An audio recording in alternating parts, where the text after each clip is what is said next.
આ છે પપ્પા કે જે કાયમી એક ન્યૂઝપેપર પાછળ ગાંડા થાય છે અને કામ તો કરતા જ નથી. આ છે મમ્મી જે દરેક કામ પોતાની જાતે જ કર્યા કરે છે.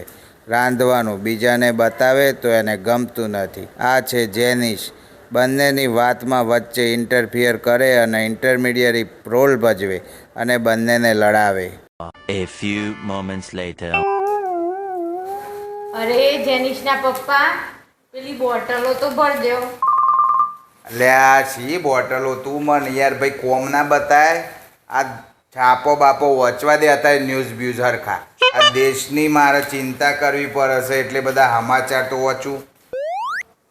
અરે પપ્પા, દેશની ચિંતા કરતા કરતા તો ઘરમાં બધું પતી ગયું. હે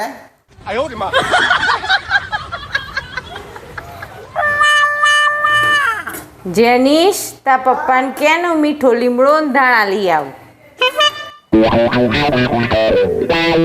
પપ્પા, હબરી મમ્મી એવું કીધું.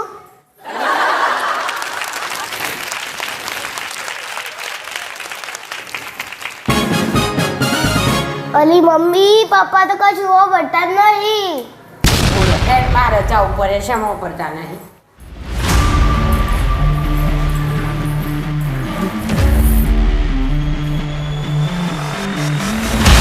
જો જેનિશ સંતા પપ્પા બે હોબરી લે, હું એકલી કોમ નહીં કરું.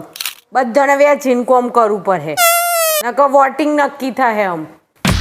અરે વાહ મમ્મી, હું આઈડિયા છે. ભાઈ જુઓ, હું તો એક છે ને સીધો સાદો ઉમેદવાર છું ચૂંટણીમાં. મારાથી તો કોમ થાય નહીં. કદાચ હું તમને સલાહ હાલું. જેનિશ, લાવ હેડો તાન ચીઠ્ઠીઓ. લ્યો તાન ચીઠ્ઠીઓ. ઉપાડો તાન પેલી ચિઠ્ઠી કે ભાઈ જમવાનું કોણ બનાવે.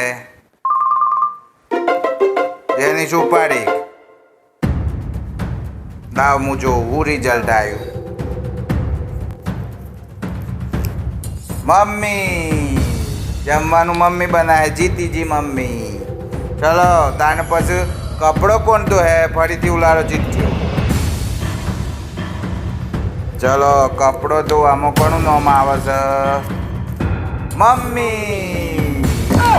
ચલો છેલ્લું તો પછી ટીવીની લડાઈ થાય છે ને, તો ટીવીનું રિમોટ કણા પાન રહે, નાખો ચિઠ્ઠીઓ.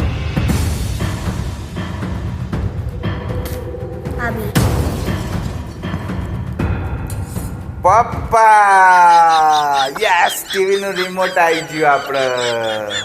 હા રેડ, હાલ તો આ રિમોટ મેલો અને આમાં એના હાટાનું આ ટીવી લઈ નાખો. સારું હેડતા ને મેં એક કોમ તો કરું હું જીવનમાં. લ્યો તાના ગાબુ લુઓ.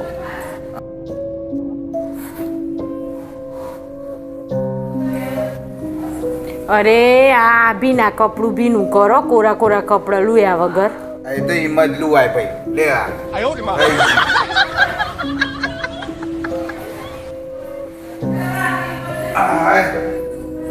જોયું ને, એક કોમ હોપ્યું તો એ ભલી વાર આવ્યો નહીં. અમારથી નક્કી કરો કે બધાનો પોતપોતાનું જ કોમ કરવાનું. એટલે ભાઈ હું એ કોમ કરવા તો જઉં છું, પણ મને ફાવે ના હું કરું. પણ આજે ખરેખર મને સમજણ પડી કે આટલા બધા દાડાથી તું જ બધું કોમ કરીશ અને મને કતી કોમ હુંપ્યું તો હવે હું થાકી ગયો, મને કંટાળો આવ્યો, મને આળસ આવી ગઈ.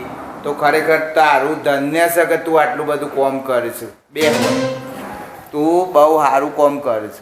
આથી અમે જેનિશ, હું અને તું બધે પોતપોતાનું કોમ અમે જાતે કરશું અને નવરા પડશું તો તારીએ મદદ કરશું. તું ધન્ય છે ભાઈ. દરેક ઘરમાં એક ગૃહિણી છે ને, એ ખરેખર ધન્ય છે. તો તમારા ઘરે મિત્રો તમે આળસ ખાઈને ઊંઘી રહેતા હોય તો ના રહેતા અને પોતાનું કામ જાતે કરજો. તો વિડીયો ગમે તો મિત્રો લાઈક કરજો અને ચેનલ પર નવા હોય તો સબસ્ક્રાઈબ કરજો. આવી જ નવી સ્ટોરી લઈને મળીએ છીએ. ત્યાં સુધી બાય બાય.